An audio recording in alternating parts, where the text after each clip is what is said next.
1 Korinthos 15:44. വിതയ്ക്കപ്പെടുന്നത് ഭൗതിക ശരീരം, പുനർജീവിക്കുന്നത് ആത്മീയ ശരീരം. ഭൗതിക ശരീരമുണ്ടെങ്കിൽ ആത്മീയ ശരീരവുമുണ്ട്. പരിശുദ്ധ പരമദിവ്യകാരുണ്യ ഈശോയ്ക്ക് നേരവും ആരാധനയും സ്തുതിയും പുകഴ്ചയും ഉണ്ടായിരിക്കട്ടെ. ഈശോയെ നന്ദി. Hallelujah, hallelujah, hallelujah, hallelujah. ഈശോയെ സ്തുതി, ഈശോയെ ആരാധന. മാലാഖമാരോട് ചേർന്ന് അങ്ങയെ പുകഴ്ത്തുന്നു. ഈശോയെ സ്തുതി, ആരാധന. Hallelujah, hallelujah.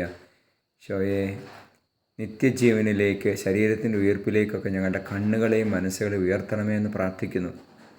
ആത്മീയ ശരീരമുണ്ടെന്നും ആത്മീയ ശരീരത്താൽ ഞങ്ങൾ ഉയർപ്പിക്കപ്പെടുമെന്നും ഞങ്ങൾ വിശ്വസിക്കുവാൻ ഹൃദയങ്ങളെ തുറക്കണമേ. ഹല്ലേലൂയ. നമ്മുടെ കർത്താവ് മിശിഹായുടെ കൃപയും പിതാവായ ദൈവത്തിൻ്റെ സ്നേഹവും പരിശുദ്ധാത്മാവിൻ്റെ സഹവാസവും നിങ്ങളോടുകൂടി ഉണ്ടായിരിക്കട്ടെ, ഇപ്പോഴും എപ്പോഴും എന്നേക്കും. ആമേൻ.